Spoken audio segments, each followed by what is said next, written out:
Nonetheless, good to have on record, I guess. Now, why do I say that this fire is also the best thing to happen in Chicago?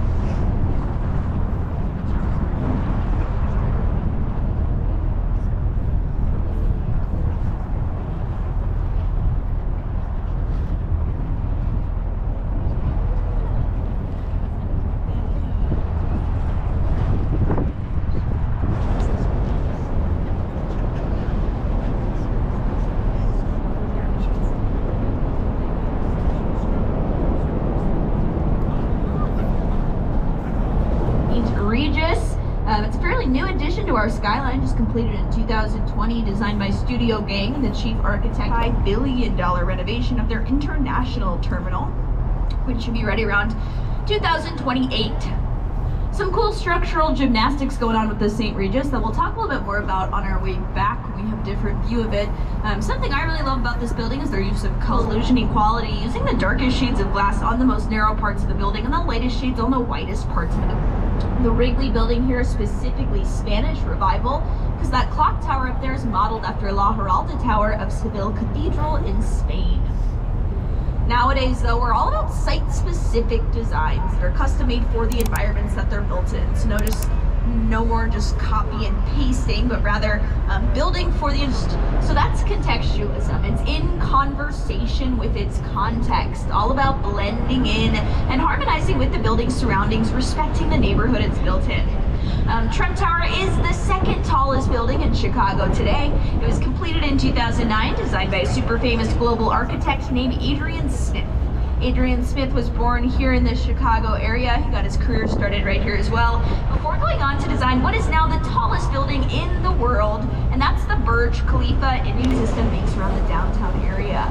And no one was really living in the Loop in the late 1950s or early 60s, so Goldberg wanted to draw them in by offering all the resources of an entire neighborhood in a single complex.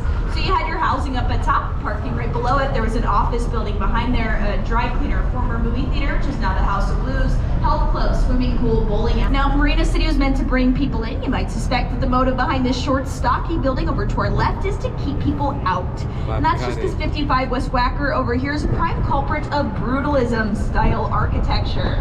So it's made with heavy, raw industrial materials, small, dark windows. Concrete is usually a pretty dead giveaway of brutalist architecture. And in general, brutalist architecture expresses a kind of moral seriousness disguised as a fortress, which is why you'll oftentimes find brutalist architecture in places like government, educational buildings, courthouses, and jails.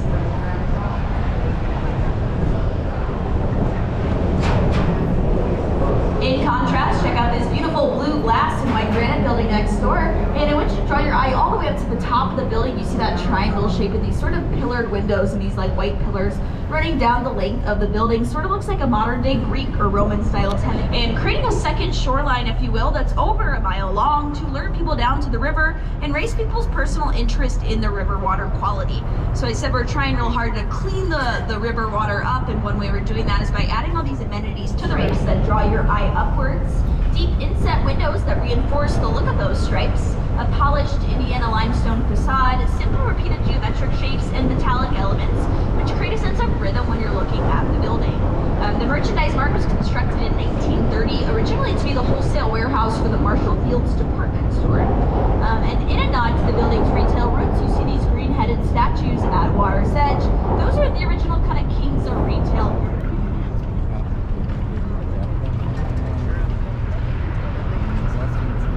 120 feet below ground and sunk 5 feet into Chicago's bedrock to provide the stable foundation in what is pretty swampy soil. So what we have now is a really tall building with a very narrow base in a super windy city. See any problems with that? See, this building can actually sway back and forth in the wind, so much so that folks on upper floors could potentially get seasick. And this is a pretty common issue with tall buildings here in Chicago, so our skyscrapers are actually designed. Also, check out these little like rippled setbacks on the front of the building. So these are in order to increase the number of corner offices per floor so that they can maximize good views, I guess. So there are approximately 14 corner offices per floor on the Bank of America building. Now the next series of buildings coming up on our right-hand side were built chronologically and do do a great job of showing us how architecture evolved in the United States throughout the 20th century. So be in the Archway Center 3 from 1971, and it's built in what we call international style, because it's a very generic building that could be picked up, placed anywhere else in the world, and it still makes sense. So I'm sure there's one like it in your home city as well. Now as we roll into the 1980s, a bit of a cultural shift. Any movie buffs on board, you might recognize this giant cream-colored Art Deco building coming up on our right from the... What it comes down to is some bad city planning, or actually lack thereof city planning, because when Chicago was incorporated as a city in 1837, there was a population of just around 4,000 people. But by 1871, so less than 40 years later, population had grown to nearly 300,000 people. We'd rebuilt enough to show off a little bit, so we thought we'd throw a little party here, and we put in a bid to host the 1893 World's Columbian Exposition, all built in this classical style of architecture, so that it looked like Venice, Italy had been imported into the south side of Chicago, complete with canals and gondolas. And this fair was a huge coming out moment for the city of Chicago. It put us back on the map after the fire. It established us as a Ivy Wells Highway. Also in front of us, antennas, a queen, she's this peachy pink octagonally building with the crown, and then a princess. Coming into view on the right, you see that statue sticking up into the sky. That's our princess, and we'll start with her. So that over there is the Chicago Board of Trade, built in 1930, arguably the best example of Art Deco we see on the road. Shaped like a giant throne or an armchair facing west, so facing this direction, with the actual theater part of the building being in the seat of that throne or armchair, meaning right now we're by the backstage area.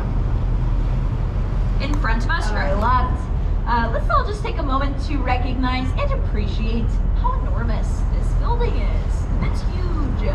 The Merchandise Mart is the largest commercial office building in the world. Art Deco building next door.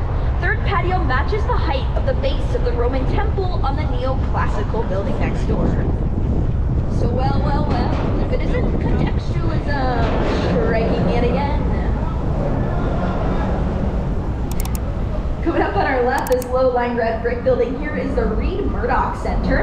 And if you pay close attention on this one, detectives, you'll see it's actually asymmetrical, because there are 1, 2. So Leo Burnett Agency came up with Tony the Tiger, Toucan Sam, the Keebler Elves, Pillsbury Doughboy, Legendary Marlboro Man, and more. Also notice we're in kind of like a belt halfway up elevator, so that for security reasons, tenants could take themselves, their car, their jewels straight from the ground floor up to their office. And if you notice, we haven't really seen this yet on our tour today. That's because look in front of us. That's not how we build here in Chicago. We give our buildings room to breathe. It gives us room to breathe. Makes it feel like there's space for us. So for being such a big city, I do think Chicago is very laid back, and again, many reasons for that, but I'd argue that one of them is our use of space, the way that we build. Ahead on our left, we have this cathedral-looking building, and it's just that. And it was designed by our boy Adrian Smith, so same guy behind the Trump Tower and the Burj Khalifa, and he's employing a style called Eco Deco, which is really fun to say, Eco Deco. So he's using modern materials to recreate this older style of architecture.